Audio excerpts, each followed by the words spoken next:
in etiquette, isn't it? Absolutely. As my colleague Philip said in our last show, if you have good emotional intelligence, you can hardly have bad manners.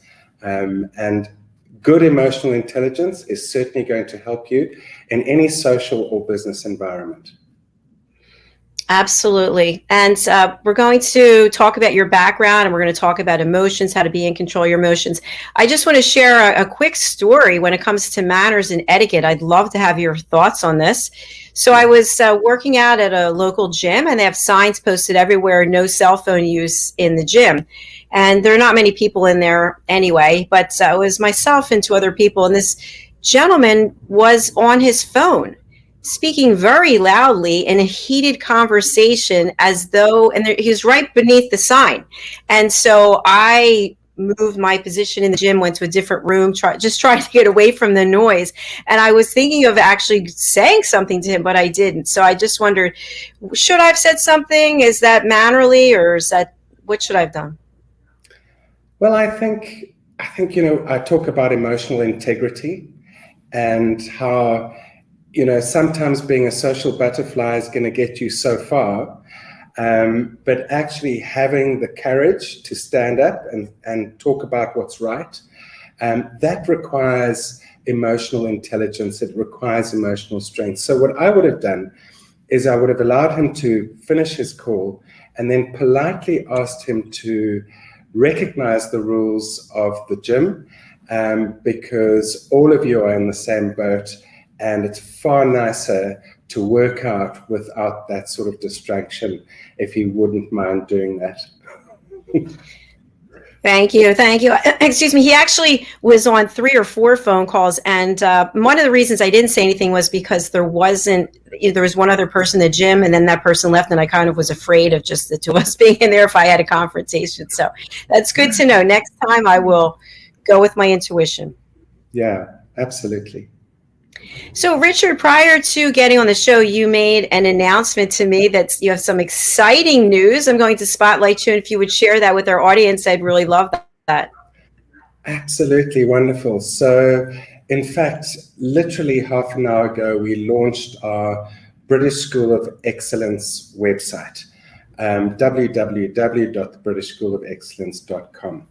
Now, as you know, my friend Philip, who is the principal and founder of the British School of Etiquette, has been helping children, teenagers, young adults, and professionals in improving the way they communicate, the way they deliver themselves in social and business environments from an etiquette perspective.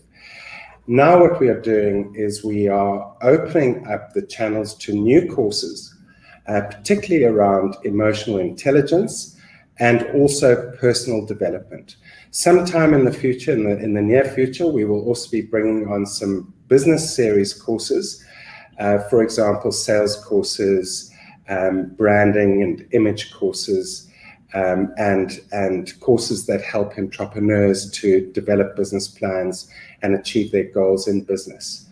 But it's a tremendous watershed moment for us, and we're all very, very excited about this new company, which has been born out of the British School of Etiquette, which has a worldwide excellent name in delivering etiquette and manners. All we're doing is we're expanding our course offering, and we're hoping to bring in more people, knowledge workers, professionals, managers and leaders, and business owners. It's very exciting. Congratulations. I love it. Thank you so much, Dr. Jacalyn. And I look forward to future collaboration with you, getting the word out and getting people to know more about your coursework. Absolutely. We look so forward to working more with you and working more with people in your network, especially in the United States. Richard, let's talk about your work as an emotional intelligence expert. Can you share more about what that exactly means and what you do in that role? Yes, absolutely. So At the British School of Excellence, I have 2 EQ programs. The one is Emotional Intelligence 101, which is essentially a core program which introduces you to the concept of emotional intelligence, as well as developing self-awareness or consciousness, self-management or emotional management, social awareness or social intelligence, and building relationships that are valuable and lasting. That is our core program. And then we have leading with emotional intelligence. Because, and I'm sure from your life in the corporate world, you will agree possibly with what I have to say here, is in leadership, the ability to manage your emotions and understand the emotions of others is going to help you greatly in persuading your people to move forward as one and achieve the goals that you set for yourself. Excellent, thank you. And Richard, what are 5 core emotions? I'd love to hear more about this. Okay, so when we talk about emotions, it's very important to be able to label the emotion that you're feeling in the moment. Only 36% of us can actually describe what we are feeling in the moment. And that just shows you how huge the gap is between people who are exercising their emotional intelligence and people who are not. So when we look at the 5 core emotions, we're talking about happy, sad, angry, afraid, and ashamed.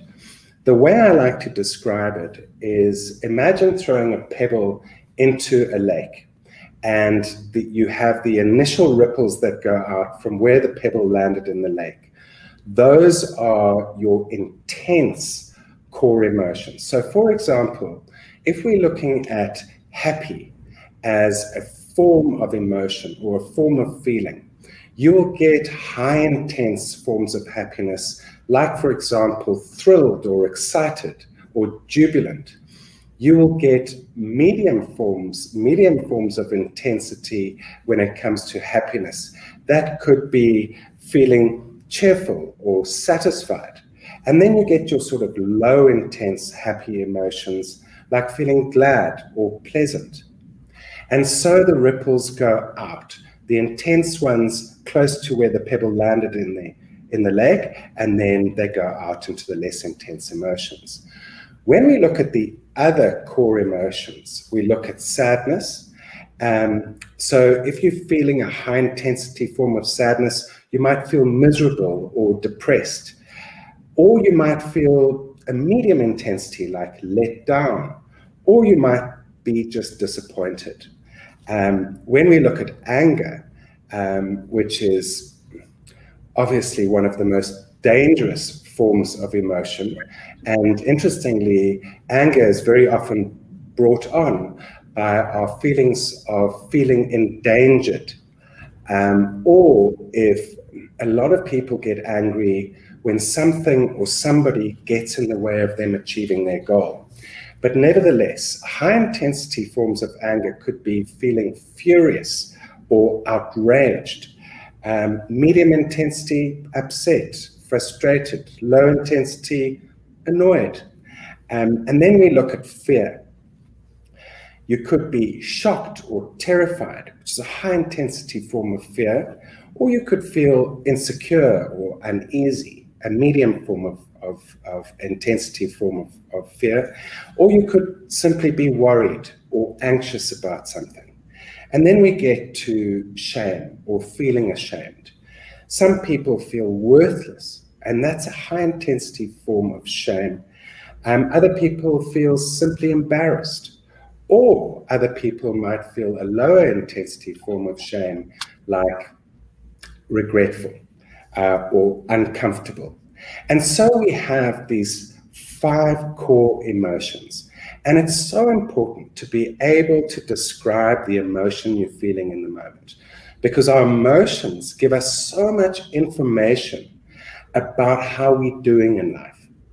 For example, if you're feeling worthless a lot of the time, And this feeling of worthlessness seems to be repeating itself. The key thing is to ask yourself, what makes you feel worthless? Who makes you feel worthless? It could be yourself, it could be a situation, it could be another person.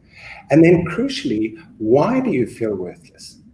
Now, 9 times out of 10, that feeling of worthlessness, which tends to repeat itself in your life as an adult, goes back to an episodic memory that you had in childhood or in early adolescence, and that has caused you to feel unworthy. So it's so important to understand what kind of emotion you're feeling in the moment. Richard, thank you. That's really fascinating. I never looked at it that way. And I want to make sure that I understand what you just shared. So if we think of a circle and those 5 core emotions are in the center, the other emotions are derivatives of them. So at different levels of that.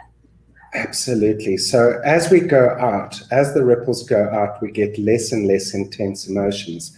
And then we get temperament. Now, temperament is almost like a trait. Although it's not destiny, you will find people having 4 different types of temperament.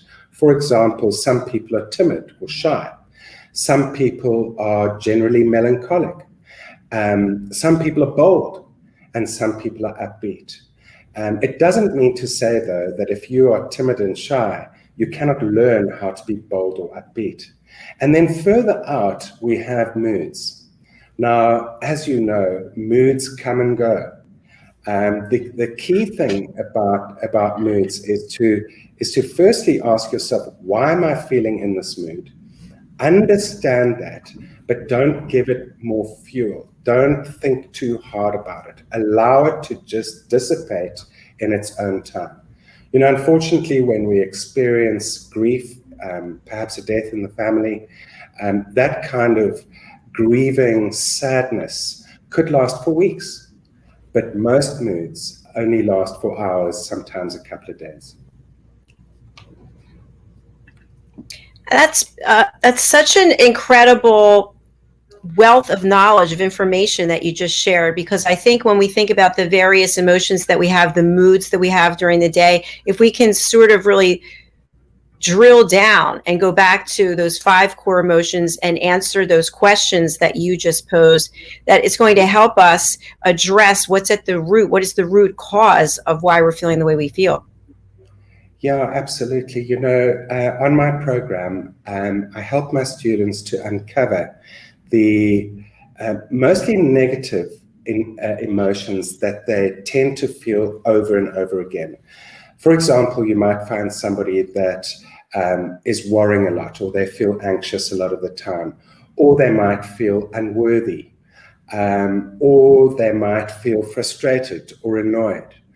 And so what we'll do is we'll ring fence those emotions that seem to repeat themselves over and over again in their lives. Now, the beautiful thing is when you start becoming conscious and aware of these emotions, firstly, you can recognize them. And then you can go, as you said, to the root cause of that emotion. And it is quite deep work, because you normally will go back into your past and you'll discover, for example, that the fact that you were emotionally abandoned, even though your parents might have been present, but you didn't experience physical or emotional love, like a child certainly deserves. What might happen later on in your life is your sense of worth might be affected by that experience. And what's very interesting with people who feel that they were emotionally or physically abandoned, they also have an anger often that they carry with them into adulthood, and then that affects all their relationships. And then the key is how to overcome the episodic memory. And the beautiful thing about the episodic memory is new learning is actually more powerful than episodic memory, which, by the way, sits in the hippocampus, which is a part of your limbic brain. I call it the library of your mind. Now, this new learning is where we create new affirmations in the present which overcome the episodic memory and change our lives in the present. Richard, that's brilliant. It sounds like the work that you do is a combination of coaching, mentoring, and also some type of therapy. Is that correct? Yeah, I would say so. I certainly don't profess to be a psychologist, and I rather call myself a coach because I'm not that kind of teacher that wants you to sit on the couch for 6 months or 2 years and go through a process of cognitive therapy for you to really find a lot of stuff out about yourself from the past. The method that I've created, we can get to the core of the problem very quickly, and we can remedy that problem very quickly. And we can create specific goals in a short space of time that you can achieve. So I would say I'm more of a coach than a psychologist, but certainly there are elements of therapy involved in the process. And particularly when we uncover anger issues that are derived from episodes in the past, very often in dealing with those episodic memories, we need to look at things like forgiveness, and we need to look at positive affirmations. So on the one hand, you'll have a spiritual approach to solving those problems, and also you'll have an intellectual or psychological approach to solving those problems. Really good content. Thank you so much. We're going to take a break and hear from one of our sponsors. But when we come back, I'd like to talk about how we can control our emotions in the moment, because I think that really takes skill and practice, identifying how it is that we're reacting, how we're showing up. So would that sound okay to you to come back in on that? Absolutely. I look forward to that. All right, wonderful. We're actually going to hear from our sponsor, Listening to Smile, Dana Cato, and we'll be right back. The music, services, and programs that we offer at Listening to Smile are based off of scientific studies and research, along with our own personal experiences and testimonials from our clients and our affiliates that we work with worldwide. My own personal journey began in around 2010, and I tried to find relief from a chronic illness that I was diagnosed with. And the traditional ways of healing, they tried to fit me in this box, and that didn't work for me for so many reasons. And this led me to a self-discovery that I never expected to be so life-changing. Healing is multifaceted. It requires us to really look at our whole selves and to get really honest about what we see. I started to see movement towards recovery when I started to integrate yoga into my life daily. When I started to incorporate the music into all aspects of my life, including my yoga practice, my healing completely accelerated, and listening to Smile's music helped me to open my consciousness. I was able to open my eyes to new perspectives and make changes that I needed to make in order to recover. The most noticeable difference that I saw right away, immediately after listening to my first frequency track, was how much my anxiety completely stopped. There was such a relief. My mind was actually quiet for the first time in so many years. I felt safe. I felt this comfort and this peace immediately. I continued to listen daily, and I found that amazing things were happening inside of me. I felt calmer, I felt happier, I felt like I was in this little bubble of peace. Physically, I started to see the changes happening. I started to see the things happening in my body that needed to happen for me to heal from my illness. I felt empowered, I felt hopeful, and something that I hadn't felt in years. This is why we at Listening to Smile integrate yoga and Listening to Smile music together. We see such a huge benefit from integrating the music into other modalities of healing. It accelerates these modalities. It steps them up to another level because it works on the brainwave states and the neural pathways in the brain. This is something that is not very easy for us to do alone at home, but the Listening to Smile music makes that possible. This is where real change happens. This is where the body and the mind sync up and work towards health of the being as a whole. That is true health, and listening to Smile frequency music will get you there.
Hi, welcome back to USA Global TV, home of Talking Heads, and welcome to our friends listening on Business Talk Radio. Our show today is The Power of Etiquette and Manners, and we have an expert with us today, emotional intelligence expert and director at the British School of Excellence. Welcome back, Richard. Thank you so much. Thank you so much, Dr. Jacalyn. And I loved your advert. Philip told me this morning that we're going to be attending part 1 and part 2 of The Power of Listening, and I'm looking so forward to that, I must tell you. Thank you. I'm so excited that you're going to be attending. That's great. We've got all kinds of wonderful role plays and group activities. It's a lot of fun. So thank you for that. Richard, before the break, you shared so many wonderful gems with us about the 5 core emotions and then how the ripple effect from those emotions, what comes from that. You also talked about moods, and I'd love for us to talk now how to control our emotions in the moment. This is something we can all benefit from. So please tell us more. Okay, absolutely. So when you feel an intense emotion, whether it's from an incident outside of yourself or it's from something that somebody says to you, so it's from an external stimuli, or it could be caused from internal stimuli, your own thoughts. You experience that feeling in your body first because the reaction in your brain happens from the limbic system. In the limbic system, we have what we call the amygdala. Now, if you experience, let's say you're frustrated or you're annoyed or you're upset, or you're feeling really worthless, what will happen is the amygdala will send a signal to the hypothalamus, which will produce noradrenaline. That's one of the circuits that happens in your brain as an example of how chemicals are produced in your brain through experiencing external and internal stimuli. Now you feel that experience in your body first. So, for example, if you're feeling really frustrated, you might clench your jaw, and that's where you will feel it. You might feel a tension in your temples. If you are scared, you might feel as if you have been kicked in the stomach, or there's a hole in your tummy. All of us, if we are conscious enough, can actually pick up whatever we're feeling in our bodies, because this cascade of hormones and chemicals rush through our bodies before we are even capable of describing or labeling the emotion. Now, one of my favorite teachers is one of your countrymen, the late Dr. Stephen Covey, who wrote The 7 Habits of Highly Effective People. And his definition of emotional intelligence is that between stimuli and response is a space. And in that space, we can choose how to respond. Now, at the British School of Excellence, we always talk about observing the pause before you respond, rather than react. Now, I came up with the 6-step emotional elapse method recently, which I'm teaching to my students, and it's a method that's being used very effectively, especially when dealing with intense or difficult emotions.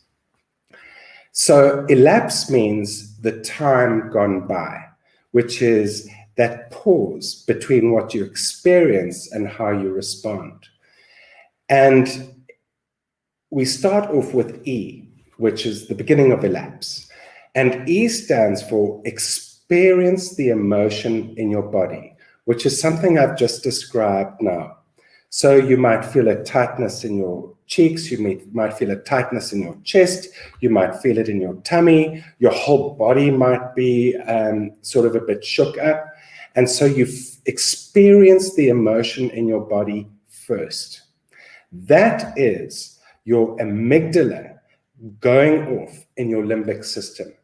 And neuroscientists have taken movies of what actually happens in the brain when you experience intense emotion. And the first thing that happens is the amygdala lights up. The second thing that you need to do is you need to label the emotion. Now, this requires practice and effort and consciousness. So if you say to yourself, the emotion I'm feeling is frustration, what happens in the movie that these neuroscientists have taken is the amygdala calms down and the prefrontal cortex lights up, i.e. your executive functioning takes over and you start taking control of that feeling. Then you can ask yourself, ask why you are feeling that emotion. You might not have the answer straight away. It might be, as we discussed earlier, something that comes from a root cause way back in your past, and it might require more reflection later on. If you can't answer the question why you are feeling that emotion, just move on to the next stage. So we've dealt with experience, label, and ask why. Now we talk about P. P is so critical and it's so powerful. You take that feeling of frustration and you let it pass through you, Dr. Jacalyn. You let it pass through you. It's a very powerful thing to do. And what happens is you leave an open space. And this is where S comes in. And you shine your love and empathy and compassion and understanding into that space in the present. And then you explore the situation. You explore the incident, you explore the person that you're talking with, you wonder to yourself, why are they thinking that? Where are they coming from? How could I respond better to this situation? And there you are. You've been through the elapse method. Experience the emotion in your body. Label the emotion. Your executive functioning takes over. Ask why you're feeling the emotion. Let it pass through you. Shine your love and light into that space that is left over after you've let it pass through you and explore the situation.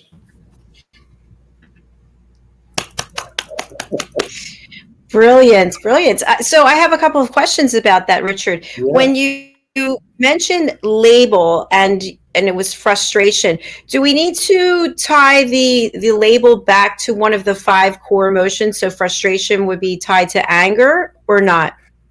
Absolutely. Frustration is tied to anger, and it's a medium intensity emotion. So if you, for example, came on my program, you would get a chart of emotions, 100 emotions. And the goal is for you to learn them so that when you do experience an emotion, you can label it. Because as I said, when you label the emotion, your executive functioning takes over, your intellect takes over, and your amygdala, your limbic system calms down and you take control. I see. So it sounds like to me that if you actually can define which one of those 100 emotions, you can understand the level to which this emotion has progressed. So if it's frustration, it's the second level. It's not as intense as the first level, which is anger. Yeah, or being furious, or enraged. And what can happen is if you don't consciously intervene at the stage where you're feeling frustrated, like I've suggested with the elapse method, it can morph into fury and being enraged. And so it can get worse and worse and worse. And anger is one of those emotions that feeds upon itself. Very often we have this self-talk that we're righteous about being angry and the other person is wrong and I'm right. And we justify our anger. And so it gets worse and worse and worse. What one needs to do is be conscious and self-aware of that feeling in the moment so that you can stop it from morphing into something that's worse. And by using the 6-second rule, I feel like I'm thinking of this practice myself of me in my body doing this practice. I think that gives me time to actually calm myself down and identify what it is that I'm feeling, label it, and look at why is this happening. So I think that's a great methodology. Thank you so much. It was pretty intuitive from, a lot of study that I've done. And from a neuroscience point of view, it's 100% accurate.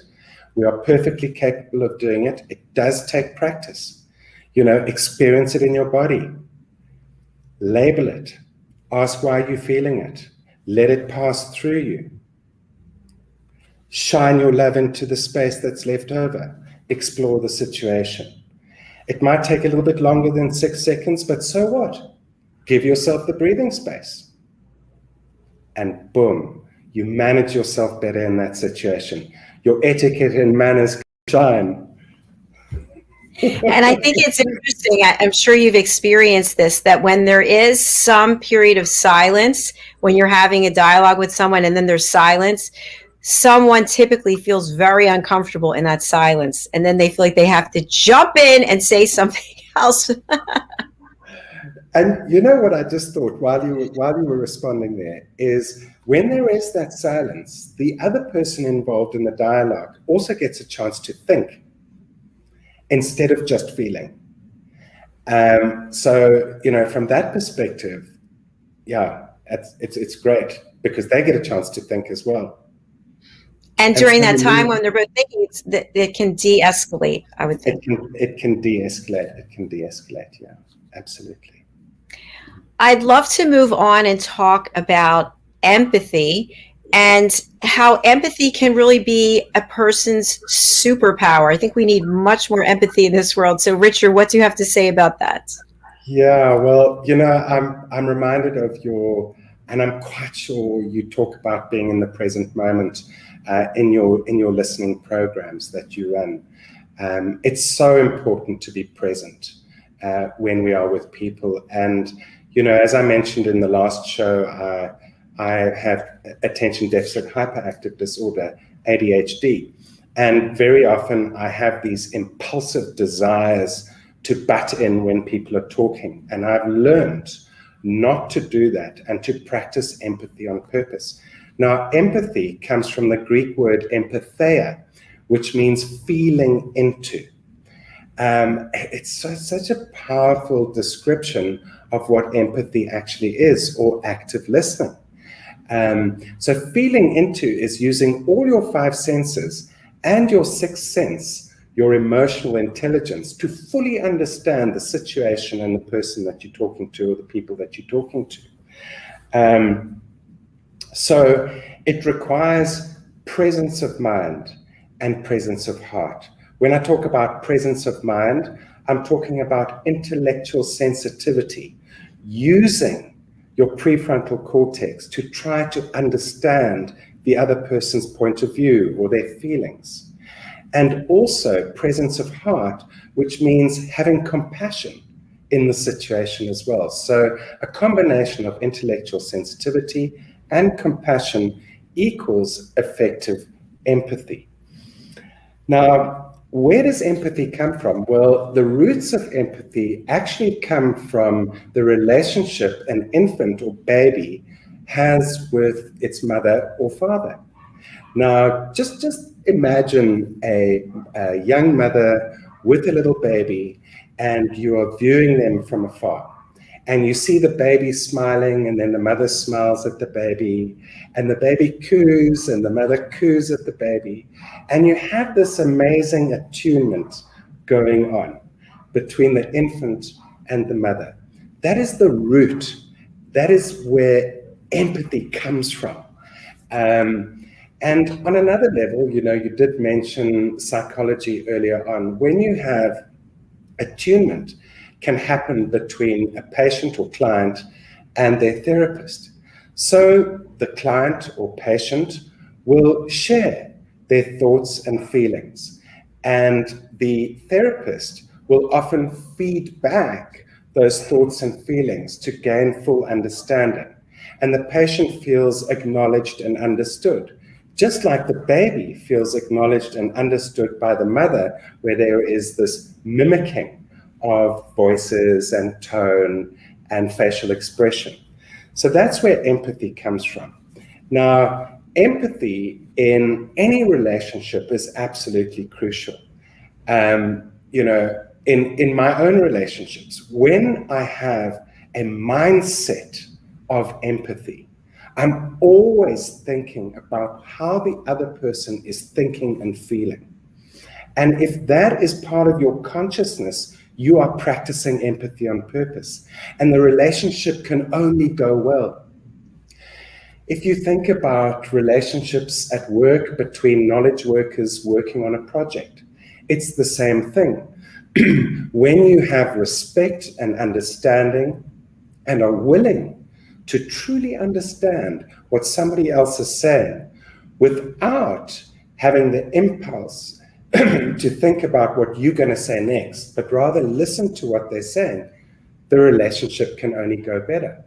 In leadership, we talk about empathy being a superpower.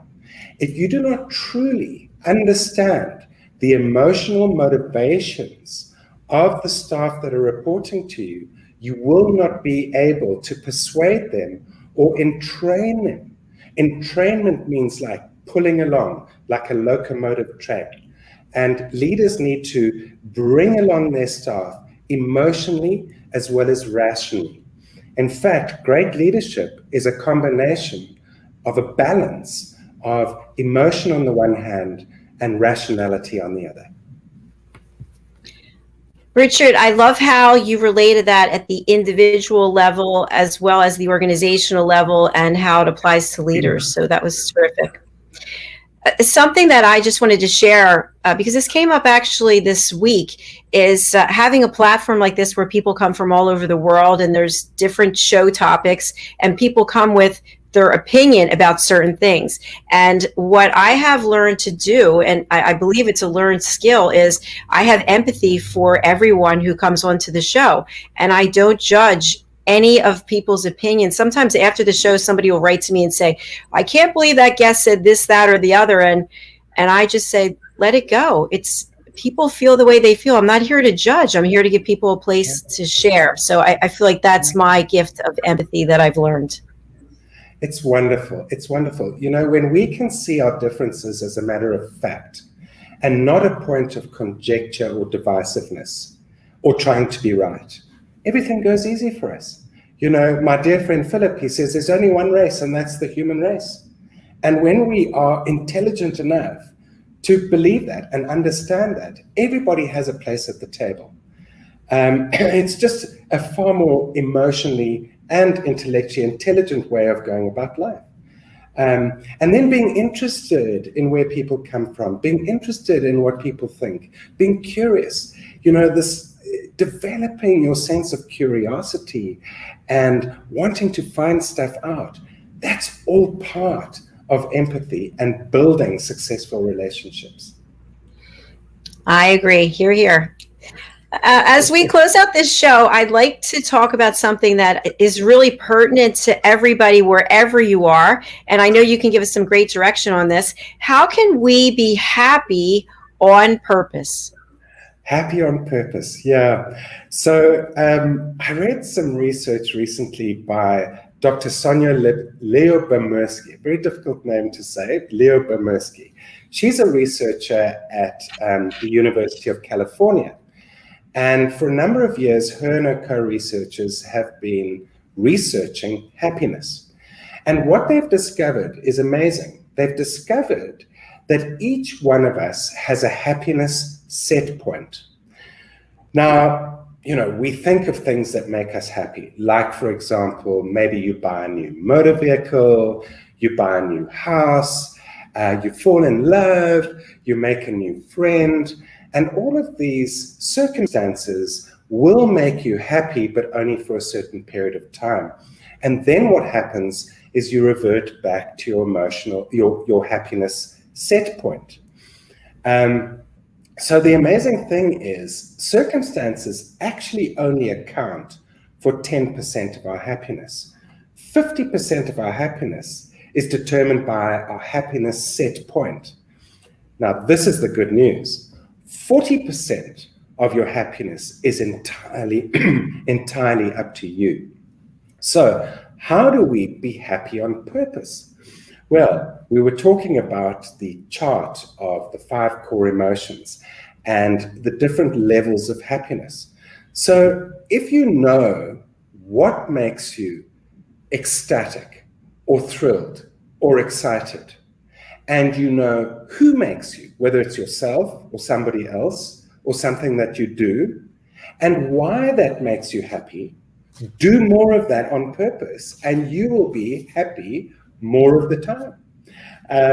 Just finally, Dr. Jacalyn, is lifestyle also plays a huge role in us determining our own happiness. Exercise, as we all know, produces endorphins, serotonin, all those feel-good chemicals that make us feel wonderful and vibrant and vital and alive. So doing exercise, stretching, just taking a 15-minute walk every day is going to increase your happiness levels. Also, eating the right foods, staying away from red meat, eating more white meat, fish, drinking enough water and staying hydrated, oxygenating your brain, all of that also increases your levels of happiness. And then finally, we need to get a good night's sleep. Because as we all know, if you don't get a good night's sleep, you wake up irritable, forgetful, moody. So it's so important to get between 7 and 9 hours sleep a night in a dark room at the right temperature, and don't take your worries to bed with you. So many great tips, especially as we go into the weekend. And something that I can relate to is anytime I have to take my blood pressure, which I have one of those machines and I take it, I just close my eyes and I think of a happy place. Because, when you take your blood pressure, you start to get nervous and you can feel it in your body, as you talked about. And I'll say to myself, okay, feeling anxious. So I just close my eyes and I think about being on the beach and listening to the waves crash. And I just do that, even though the machine's going beep, beep, beep. And I feel my heart rate, it's slowing down. I call that your secret garden. And if we have an opportunity to have another conversation, I'd love to talk about how to use your secret garden to reduce worry and anxiety. Absolutely. We will have you back again next week or another week to discuss that. And Richard, for people just joining, I see some people popped onto social media. How do we tie emotions back to etiquette and manners? Okay, so the more self-aware you are, the more conscious you are of your thoughts, feelings, and behavior, the easier it is going to be for you to conduct yourself in polite society and to put the best version of yourself forward. The better you manage your emotions, like worry and anxiety, anger, and fear, the less likely those emotions are going to bubble over into a social or business environment and mess up what you're trying to achieve. And then, of course, with social awareness, development of social intelligence, the foundation of social intelligence is developing empathy. And having empathy for others, being kind, being respectful, being understanding is all tied into the way you deal with people, your manners, your etiquette. And then, of course, as we know, life is about relationships. The more focus you put on your relationships, the more successful you will be. And the better you handle change, the better you develop trust with people, and the better you handle and deal with conflict, the better your relationships are going to be. And all of those things that I've just spoken about are emotional intelligence in action. Richard, while I have you on Spotlight, I would love for you to share with our audience, how can people work with you in your capacity there as director at the British School of Excellence?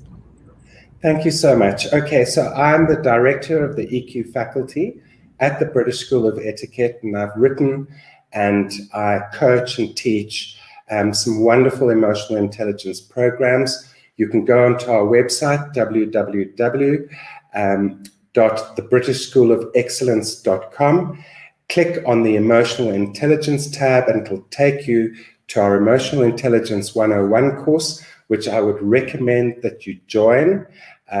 It's run over 5 weeks, 5 2.5-hour sessions. Included in that, you get a private 1-hour coaching session with me to pin down and pen your positive affirmations, which are truly life-changing.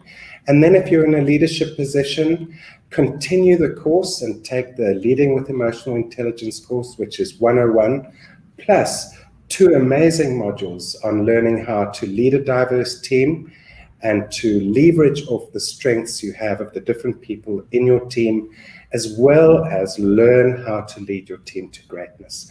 You can reach me at richard@thebritishschoolofexcellence.com. I would love to hear from you. We can talk over the phone, or we can have a Zoom session to discuss your unique needs. Thank you, Richard. And for folks who just joined us, there was a big announcement today, which is that the British School of Excellence has been launched. So, Richard, if you can just share what is the British School of Etiquette versus the British School of Excellence? Okay, so the British School of Etiquette was more focused on etiquette and manners training for children, teenagers, young adults and professionals, as well as training potential consultants who want to get into etiquette training.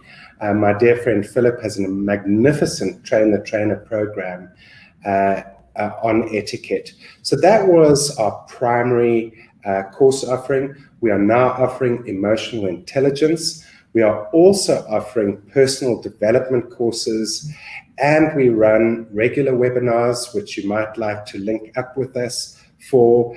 And there's new stuff happening in our business and things that are coming up in the near future, which are really interesting from a personal development, personal improvement, mindset, etiquette, manners, and emotional intelligence point of view. That's really brilliant, Richard. The fact that the offerings that you have are so well received that people want more and more and more. So congratulations on all the wonderful work that you and Philip are doing and the British School of Excellence. Thank you so much, Dr. Jacalyn, and thank you so much for inviting me back to the show. I love being with you. I love talking to your listeners and viewers. Well, we definitely will have you back. We really appreciate you being here last week and this week. And your topic next time is? Oh gosh, I'll have to think about that, but definitely we need to talk about the secret garden. Exactly. Okay, perfect. Thank you so much, Richard. I'll see you backstage. I really appreciate you being here. Thank you so much, Dr. Jacalyn. Bye-bye. Thank you. So this is the third episode of our brand new show, The Power of Etiquette and Manners. And it's such a wonderful thing to think about each and every one of us having more etiquette and manners, listening more effectively, really leading from a place of empathy and caring about one another. Because to Richard's point, Philip Sykes has shared that there's one race, it's the human race. So let's be kind, let's be gracious to ourselves and to others. That's what I would ask for you today. So our shows are phenomenal. We've got more coming up for you. I'll just quickly go through the rest of the shows for the day. We've got fashion, fitness, travel, and leisure. We've got the United Kitchens. Yes, from Scotland to Texas. I'm really looking forward to what they're cooking up today. We've got stories of hope, inspiration, and overcoming adversity. We've got a brand new show today. It's called The Corner Bookstore. And this is going to feature authors from around the world. We will showcase them, showcase their work, let them talk all about their writings, what was the impetus to write their book, how we can purchase it, and what we can get out of reading it. So I'm excited about that.